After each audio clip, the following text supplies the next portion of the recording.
I'd like to say, I think a big difference potentially between Kenny and myself, and correct me if I'm wrong, is that as we go up and down this kind of ladder of fundamentality, right?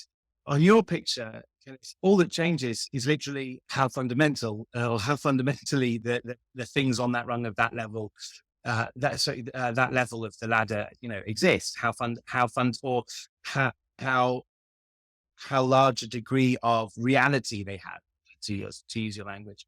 Whereas on my picture, it seems like something else is changing, which is that from God's perspective, you and I are more like impure abstracta, right?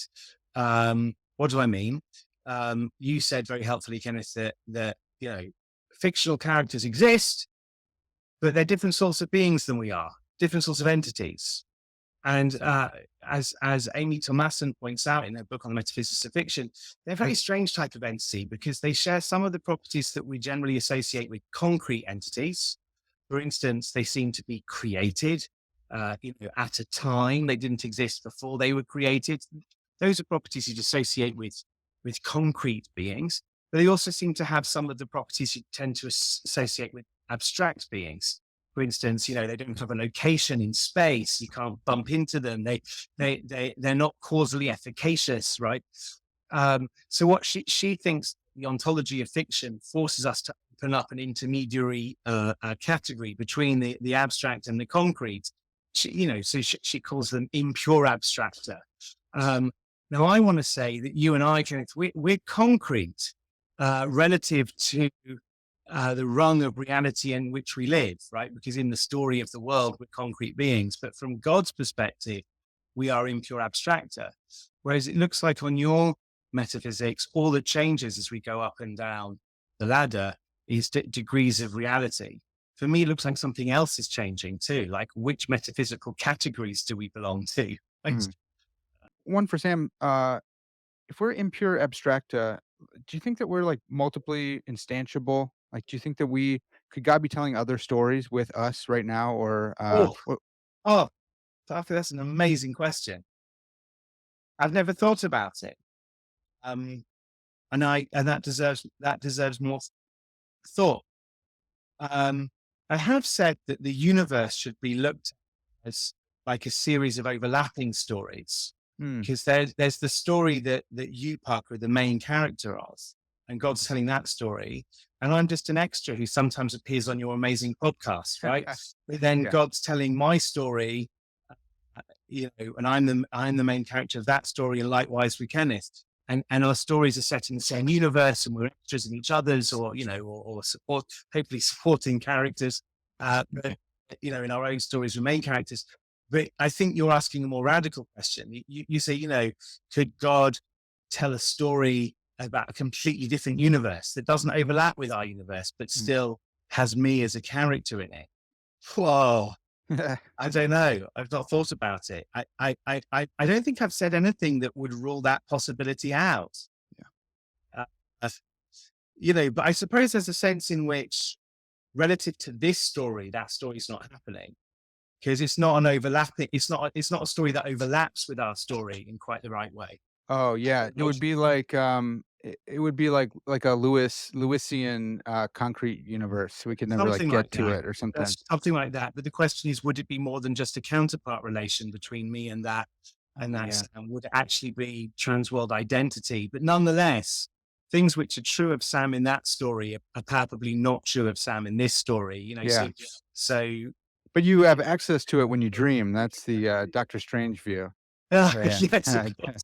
Yeah. Yeah. Yeah, yeah. So Um. that's a very cool thing to think about. I mean, I do have this view about God's the story that God is telling with us isn't necessarily finished because he could edit earlier scenes, right? I mm, think that God has the power to change the past, but I tend to look at that as being something that's happening in the story of our world. The story of our world is the story of a world in which there's this character called God who has the power to change the past. But you could also look at it more fundamentally. uh, God is the author of a story, and the story is in draft. Right? It's not finished yet. That's fascinating. Well, that point that you brought up about us being main characters in our own story is really, I think, helpful to kind of stave off some of the like psychopathy that comes when you think like, "Am I in the Truman Show?" Yeah, And because I think a lot of us get that feeling, especially philosophers, because we think about this stuff. But you're like looking around the corner, looking to see if you can see the cameras, or looking to see if your family members break character, because you do have this feeling of being the main character in a being a story. center. But I think there's a Yeah. big, I think there's an implicit threat in religion that a threat actually of hubris. You know, we think we know God, we think we know what God wants for us. We're the enlightened ones who have the true religion, and all those people don't know what the truth is. And it can lead, I think, to a terrible sort of arrogance that I think even borders on idolatry. Mm, And the question is how to live a life that uh, in relationship with God, the creator of everything, and not to allow that to get to one's head on the one hand and lead to hubris. On the other hand, religion can make you feel so small and terrible and nothingy, that I'm just a gnat in this infinite universe. And I think that this authorial analogy is really useful at striking a balance because it says, well, I am the main character of the story in which I live. And God is telling this entire story just to unpack my own narrative. huh, But he's telling 8 billion other stories. yeah. Right? And in those stories, I'm just an extra. And I think that kind of looking at the world through these multiple lenses can help the person of faith to navigate between hubris and humility. Yeah.